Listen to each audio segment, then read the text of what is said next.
We're going to pick up with the third page with the first question being, when will the rat cross the starting line? Even though I don't have a function for the starting line, I could have created one called s of x equal to 0, and then I could have used substitution,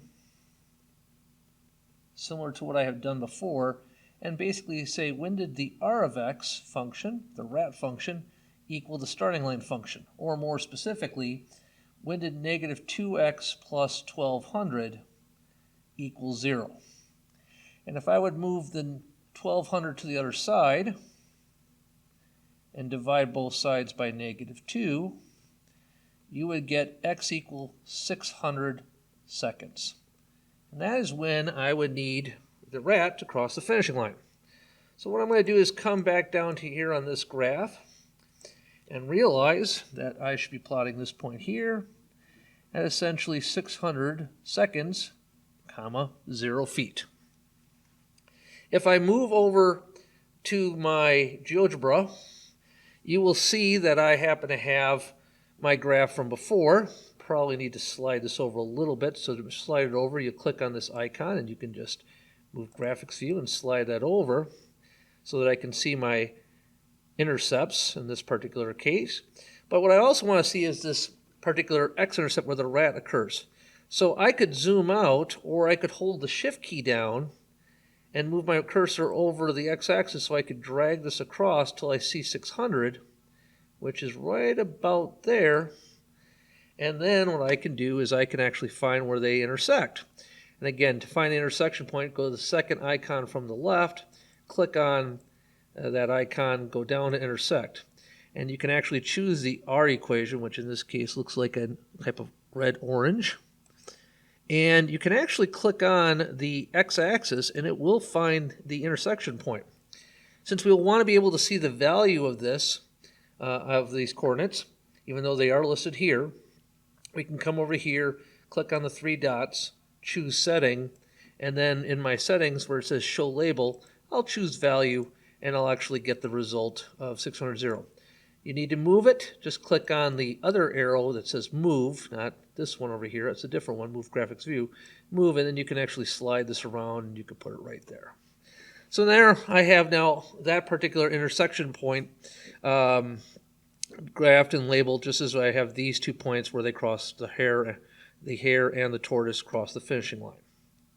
So let's head back to our other document and let's see what's left to be asked. And in this particular case, the remaining 2 questions actually go together. The first question, I'm going to just slide this up, says, identify when each animal was the leader, farthest from the starting line, time-wise, using set notation. Well, I also have my original document. Let me rewind this a little bit to 0 seconds, and you'll see that the rat is leading. And so as the rat leads, that's because this dot is farther along than the green dot. So right about here, you'll see that the tortoise and hare essentially are neck and neck. And from this point forward, the tortoise is now leading. So as I proceed to graph this, because this is actually what it says in the next question. Oh, hit the wrong one. Let me hear it there. You're going to say highlight L of x, and I want to highlight who the leader is. I guess the smart play would be to take this and highlight from here to here. Now, I didn't go backwards or go before 0 seconds because, honestly, the race didn't start at that point. I mean, you could, but I'm just going to start at 0 seconds and go from there. As you can see, then the tortoise will now be in the lead from here to here.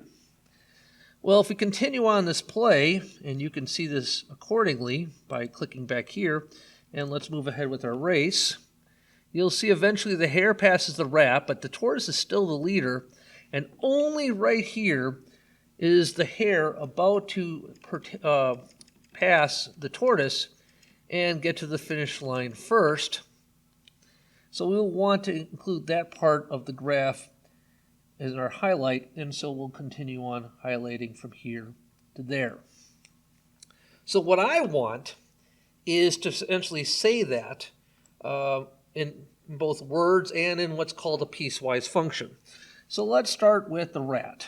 Okay, the rat was the leader starting at 0 seconds going to essentially 72.72 seconds. However, what I want to do is I want to also do a piecewise function that represents this yellow region, which represents 3 different parts. And that's going to be done by creating a 3-part function where we'll use a curly bracket, and then what we'll do is we'll fill in the equation. Now in this particular equation, the equation was negative 2x plus 1200. And so I want to write up here negative 2x plus 1200.